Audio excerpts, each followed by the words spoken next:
మన డేటా భద్రంగా ఉందా? ఆగంతకుల చేతిలోకి వెళ్తుందా? మన ఫోన్ నంబర్ ఇతరులకు ఇవ్వకుండా మన అవసరాలకు అనుగుణంగా కాల్స్ ఎలా వస్తున్నాయి? మనం కొంటున్నవి, మనం వాడుతున్నవి వాళ్లకు ఎలా తెలుస్తుంది? మీ పిల్లవాడు 10 పాస్ అయ్యాడు కదా, మా కాలేజీలో చేర్పించండి, మంచి విద్యను అందిస్తామని పేరెంట్స్కు చాలా కాలేజీల నుంచి ఫోన్స్.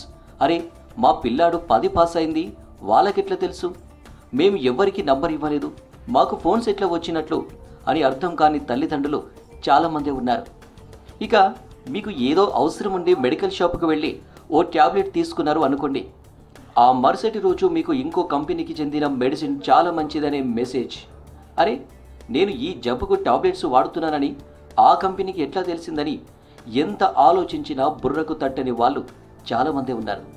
ఇక మీరు ఏదైనా షాపింగ్ చేసి ఏవైనా కొన్ని వస్తువులు కొన్నారనుకోండి, మీరు కొన్న వస్తువుల మీద ఆఫర్ ఉంది, మా షాప్కు విజిట్ చేయండి అని ఇతర షాప్స్ నుంచి మెసేజెస్ వస్తాయి.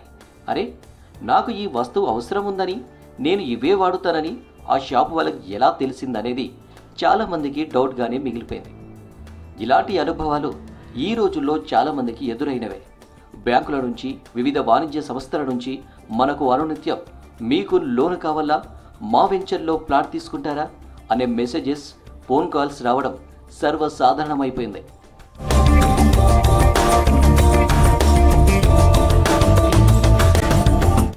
అసలు మన వ్యక్తిగత సమాచారం వీరందరికీ ఎలా చేరుతుందన్నది చాలామందికి డౌట్ రావచ్చు. ఇక దీని వెనుక చాలా టెక్నికల్ తతంగం ఉన్నప్పటికీ అలా సమాచారాన్ని అనుమతి లేకుండా సేకరించడం, పంపిణీ చేసుకోవడం చట్టవిరుద్ధం. ఇప్పటి వరకు ఇలాంటి కట్టడి చేసేందుకు ఎలాంటి విధి విధానాలు లేవు. వ్యక్తిగత డేటాకు భద్రత లేకపోవడంతో అనర్థాలు జరిగిన సంఘటనలు ఉన్నాయి. వ్యక్తిగత డేటాపై దృష్టి సారించిన కేంద్ర ప్రభుత్వం ఈ మధ్యలోనే కొత్తగా digital personal data protection act 2023 అమల్లోకి తెచ్చింది.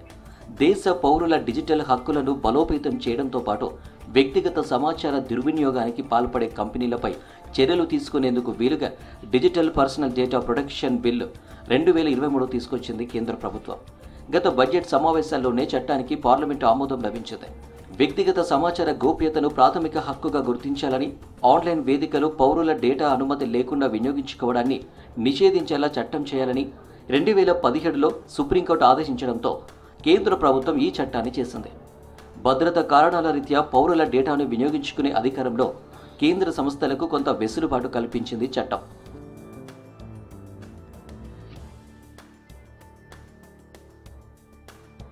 గతంలో జరిగిన కొన్ని సంఘటనల అనర్థాల వల్లనే ఈ చట్టం తీసుకురావడం జరిగింది. మహిళల లోదుస్తులు అమ్మే కామర్స్ సైట్ను గతంలో ఓ సైబర్ నేరగాడు హ్యాక్ చేశాడు. తాను అడిగినంత డబ్బు ఇవ్వాలని, లేకపోతే తన వద్ద ఉన్న డేటా మొత్తం అంతర్జాలంలో పెడతానని బెదిరించాడు. కామర్స్ సంస్థ డబ్బు ఇవ్వకపోవడంతో సైబర్ నేరగాడు తన వద్ద ఫలానా మతానికి చెందిన 15 లక్షల మంది మహిళల లోదుస్తుల కొలతల సమాచారం ఉందని, దాన్ని బహిర్గతం చేస్తానని సామాజిక మాధ్యమాలలో పోస్టులు పెట్టాడు. ఇక ఈ అంశం మతం రంగు పులుముకోవడంతో మత కలహాలతో పాటు రాజకీయంగా పెద్ద రచన జరిగింది రాజస్థాన్ రాష్ట్రంలో. జాతీయ స్థాయిలో చర్చ జరగడంతో జాతీయ మహిళా కమిషన్ కూడా రంగప్రవేశం చేసింది. వ్యక్తిగత వివరాలు దుర్వినియోగం అయితే ఇలాంటి అనర్థాలే జరిగే ప్రమాదం ఉందంది. ఎక్కడకు వెళ్ళినా పేరు, ఫోన్ నంబరు తదితర వివరాలు అడుగుతున్నారు. ఇలా సేకరించిన డేటా దుర్వినియోగం అయ్యే ప్రమాదం ఉండడంతో వీటి రక్షణ కోసం కొత్తగా చట్టం తీసుకొచ్చింది ప్రభుత్వం.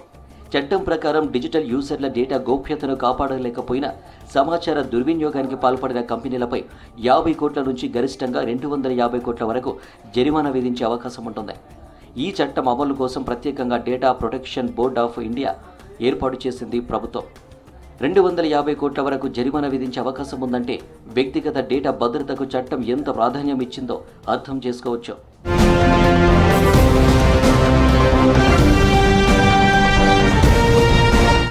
డేటా తీసుకునే సంస్థను డేటా ఫిడిషియరీ అని, డేటా ఇచ్చే వినియోగదారుని డేటా ప్రిన్సిపల్గా వర్ణించింది చట్టం.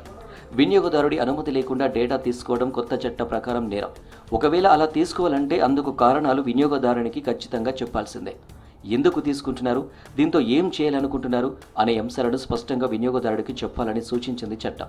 ఇక వినియోగదారులు కూడా బ్యాంకులు వంటి సంస్థలకు ఖచ్చితమైన సమాచారమే ఇవ్వాలి. ఏదైనా తప్పుడు సమాచారం ఇచ్చినా జరిమానా విధించే అవకాశం కల్పించింది సదరు సంస్థలకు.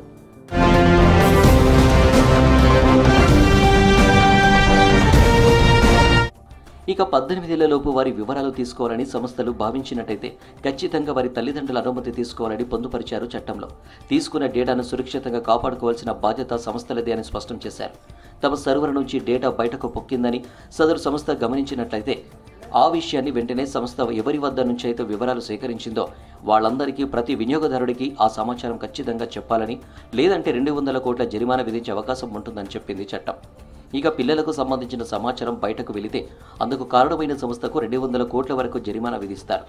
ఎవరైనా తమ సమాచారం లీక్ అయితే ఫిర్యాదు చేయవచ్చు. చట్టం అమలు కోసం ఏర్పాటు చేసిన డేటా ప్రొటెక్షన్ బోర్డ్ ఆఫ్ ఇండియాకు కంప్లైంట్ ఇవ్వచ్చు. ఇక ఫిర్యాదు మీద విచారించి చట్టాన్ని ఉల్లంఘించినట్లు గుర్తిస్తే ఉల్లంఘనలకు పాల్పడిన సంస్థకు జరిమానా విధించే అధికారాలు కల్పించింది బోర్డుకు.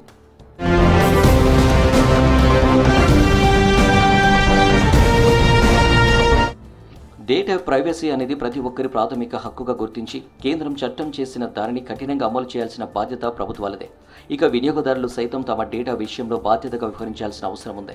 షాపింగ్కి వెళ్ళినా, మాల్స్కి వెళ్ళినా మీ ఫోన్ నెంబర్ అడిగితే మీకు ఇవ్వడం ఇష్టం లేకపోతే ఇవ్వవలసిన అవసరం లేదు. ఏదైనా సంస్థ కూడా ఖచ్చితంగా ఇవ్వాల్సిందే అనే పట్టుబట్టడానికి వీల్లేదు. ఒకవేళ వారు మీ వివరాలు సేకరిస్తే మీ డేటాకు రక్షణ కల్పిస్తున్నారా, మీ డేటాతో ఏం చేస్తారనే అంశాలను వినియోగదారునికి ఖచ్చితంగా చెప్పాల్సిందే. మన డేటా మన రక్షణకు సంబంధించింది కాబట్టి మనం జాగ్రత్తగా ఉండడం అవసరమే.